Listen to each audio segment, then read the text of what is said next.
بسم الله الرحمن الرحيم وإذا سمعوا ما أنزل إلى الرسول ترى أعينهم تفيض من الدم مما عرفوا من الحق يقولون ربنا آمنا فاكتبنا مع الشاهدين وما لنا لا نؤمن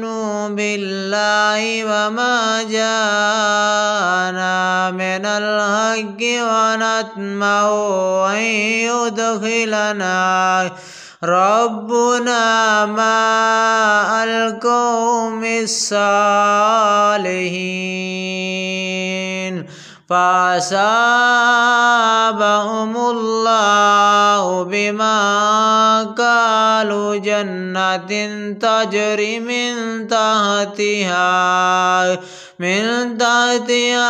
الأنهار خالدين فيها وذلك جزاء المحسنين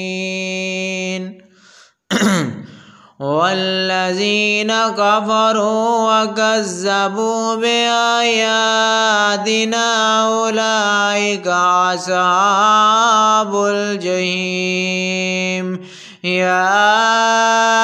أيها الذين آمنوا لا تحرموا طيبات ما الله لكم ولا تعتدوا إن الله لا يحب المعتدين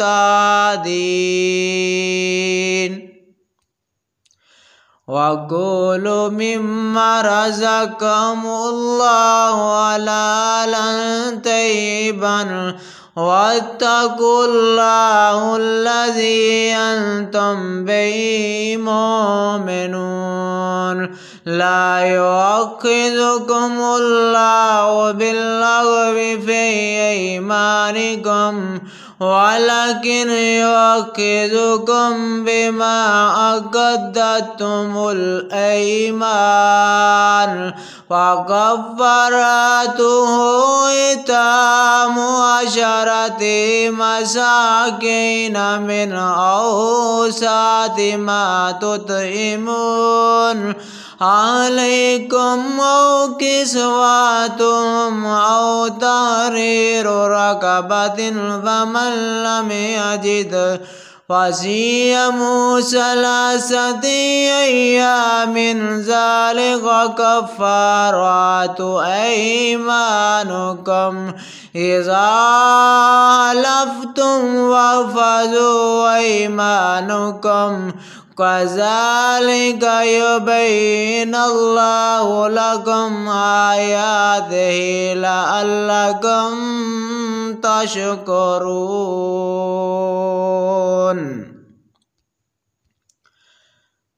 يا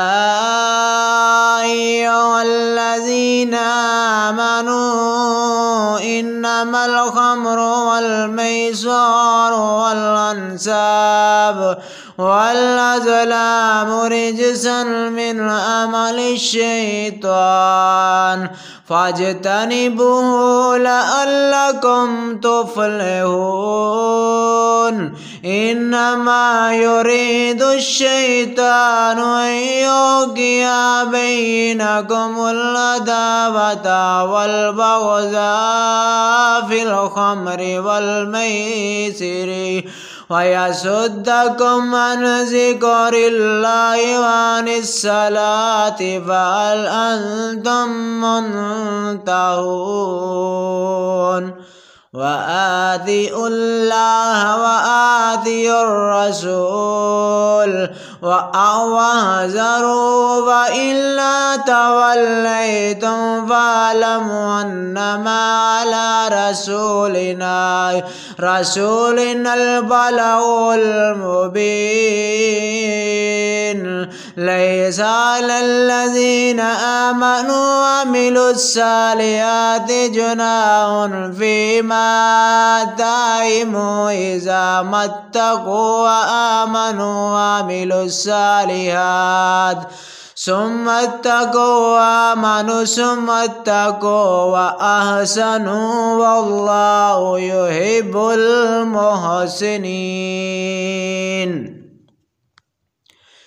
يا أيها الذين آمنوا لا يبلونكم الله بشيء من الصيد تنالوا أيديكم ورماحكم ليعلم الله من يخافه بالغيب ومن اعتدى بعد ذلك فله عذاب عليم.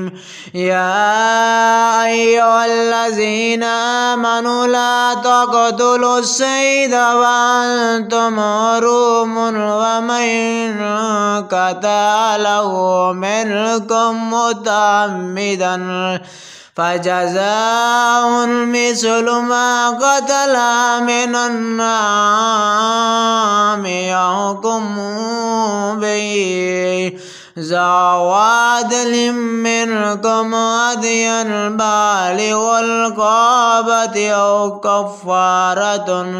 طعام مساكين أو عدل ذلك صياما ليذوق وبال أمره عفا الله عما سلف ومن عاد فينتقم الله منه والله عزيز انتقام.